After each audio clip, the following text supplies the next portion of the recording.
নমস্কার, আমি সঞ্চিতা। আর আজকের হচ্ছে 25শে নভেম্বর 2025।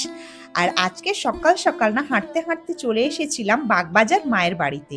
কলকাতার বাগবাজারে অবস্থিত শ্রী রামকৃষ্ণ পরমহংস দেবের সহধর্মিণী ও আদর্শ নারী জীবনের প্রতীক মা সারদা দেবীর জীবনের অন্যতম গুরুত্বপূর্ণ স্থান হলো এই বাড়ি।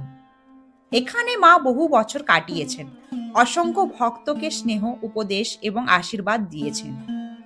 1895 সাল থেকে 1910 সাল পর্যন্ত মা সারদা দেবী এই বাড়িতেই থাকতেন। এই সময় তিনি রামকৃষ্ণ আদর্শের বিস্তার, নারীদের উন্নতি, স্নেহ, সহানুভূতি এবং মাতৃত্বের বার্তা ছড়িয়ে দেন। দেশের বিভিন্ন প্রান্ত থেকে ভক্তরা মায়ের কাছে দুঃখ, সমস্যা ও জীবন চর্চার সমাধান নিতে আসতেন। আমিও এখান থেকে এই ফুলের দোকানটি থেকে মায়ের প্রিয় ফুল পদ্ম ফুল কিনে মায়ের বাড়িতে প্রবেশ করলাম। এবার বলে রাখি এখানকার সময়সূচি। এপ্রিল থেকে সেপ্টেম্বর সকাল 6টা থেকে 11টা, বিকেল 4টে থেকে রাত্রি 8টা। অক্টোবর থেকে মার্চ সকাল 6টা থেকে 11টা এবং বিকেল 3:30 থেকে রাত্রি 8টা পর্যন্ত মায়ের বাড়ি কিন্তু সকল ভক্তদের জন্য খোলা থাকে।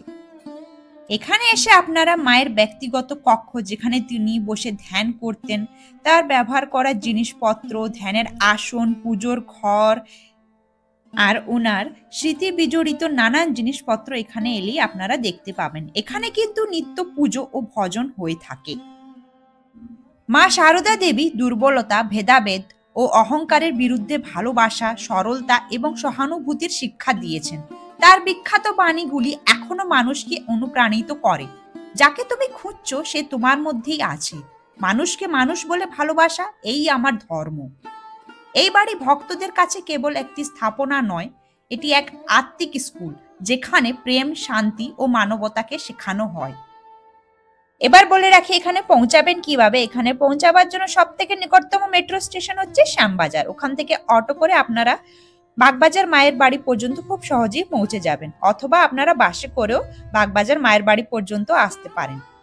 আগামী 25শে অগ্রহায়ণ অর্থাৎ 11ই ডিসেম্বর বৃহস্পতিবার শ্রী শ্রী সারদা মায়ের 172তম শুভ জন্মতিথিতে বাগবাজার শ্রী শ্রী মায়ের বাড়িতে কিন্তু অনুষ্ঠান আয়োজিত হতে চলেছে। আপনারা যদি এই অনুষ্ঠান আসতে চান তাহলে কিছু বিজ্ঞপ্তি দিয়ে রাখলাম, দেখে নিতে পারেন।